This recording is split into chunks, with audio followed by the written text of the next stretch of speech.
世界上最强的皇室，你知道是哪一家吗？目前这个皇室直接统治15个国家，间接影响全球54个国家，势力范围达世界领土的21%，横跨亚洲、非洲、欧洲、美洲和大洋洲，其中就包括马来西亚、新加坡、文莱、加拿大和澳洲等。它就是英国皇室，自1066年起，也就是中国的宋朝时期，这个家族就开始统治英国了，再慢慢把势力扩张到全世界。英国的全称是大不列颠及北爱尔兰联合王国。别看现在的英国领土小小，比马来西亚的面积还小，只有24万平方公里。但除本土之外，英国皇室还拥有14个海外领地，总面积比俄罗斯这个世界上最大的国家还要大。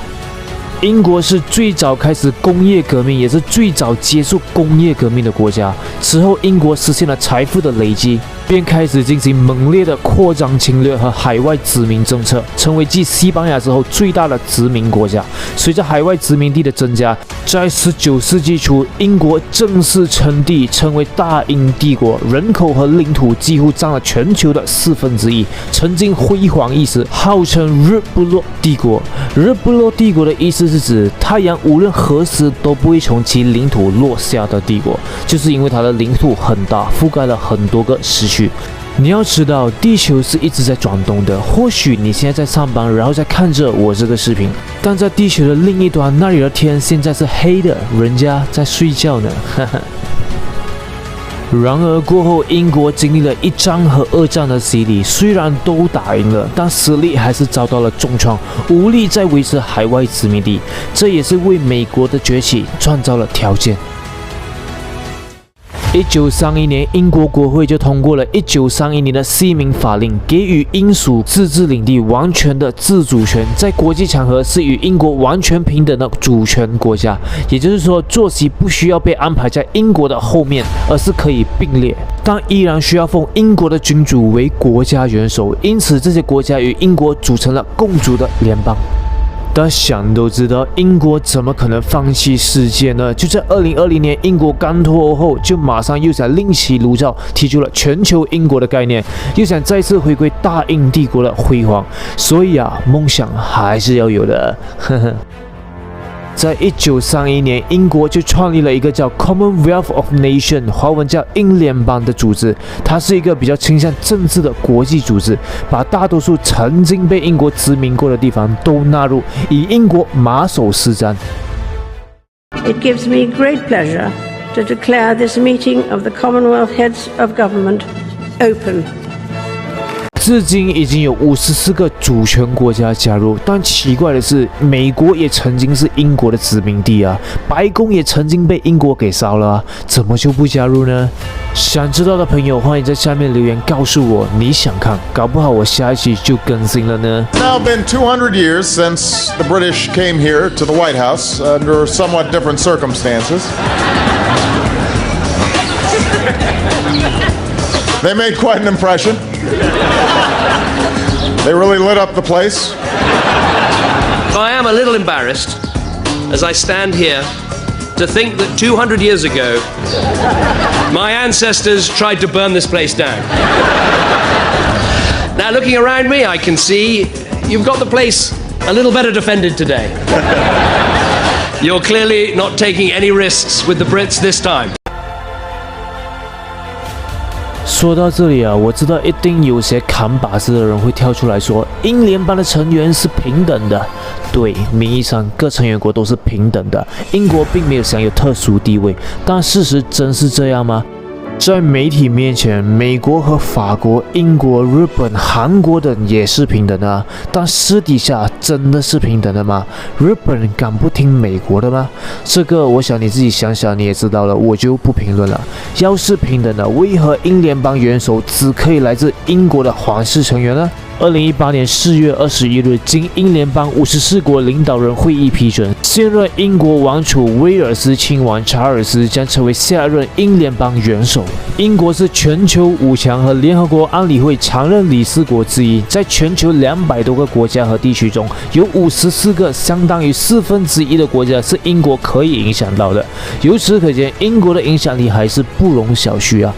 现年95岁的伊丽莎白二世是英国女王。1953年，伊丽莎白二世加冕时正式采用托上帝洪福大不列颠及北爱尔兰联合王国与其属土及领地之女王伊丽莎白二世、英联邦元首、信仰捍卫者为头衔，支持英联邦王国的地位正式被确立。因为她是世袭的，所以只要这个英联邦组织没有解散，都将继续由英国的皇室来领导。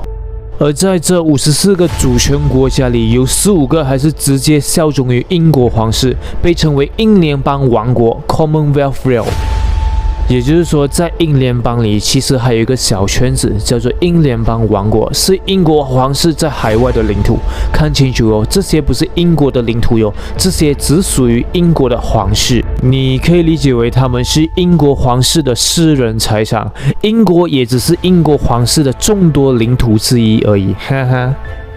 马来西亚、新加坡、文莱这3个曾经被英国殖民过的东南亚国家，他们只属于英联邦而已，不属于英联邦王国，因为他们各自有自己的国家元首。所有的这些国家就一起构成了现全世界上最大的共主联邦，其中就包括了加拿大、澳大利亚、纽西兰等，覆盖面积达1870万平方公里，比现在这个世界上最大的国家俄罗斯还要大，人口约1.5亿人，差不多广东加上海的人口吧。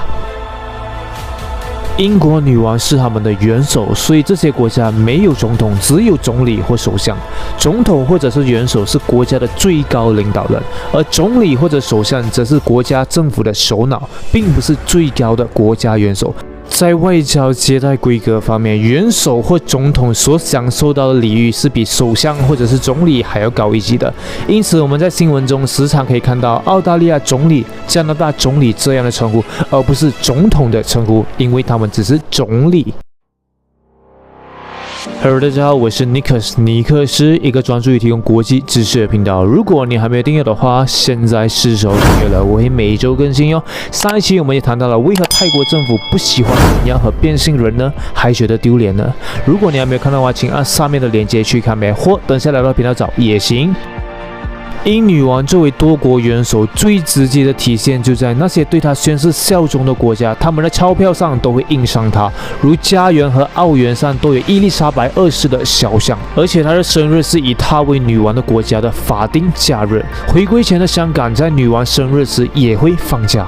另外，以加拿大为例，加拿大的宪法规定，君主为加拿大整个武装部队的总司令。军队的旗帜顶部还有一个圣爱德华的皇冠，表明君主是军队的权威的来源。但女王只有一个，却同时要兼顾15个国家的国事，该怎么办呢？嘿嘿，很简单，那就派总督呗，每个领地都派一个总督过去。英国女王虽名义上是许多国家的元首，但由于常年居住在最古老和人口最多的国家英国，所以无法对海外效忠她的国家行使元首的权利，因此会委派一名代表作为她的权力行使人，而这一类人呢，一般被称为总督，代表女王行使元首的权利。当女王不在其领地时，会每周通过驻地的总督来了解当地的情况。好，我今天就分享到这，喜欢的话欢迎订阅、点赞还有分享出去，还有记得打开你的小铃铛哟，我会每天更新。如果你想看为何英国不把马来西亚让给印尼，而是另外组成马来西亚这个国家，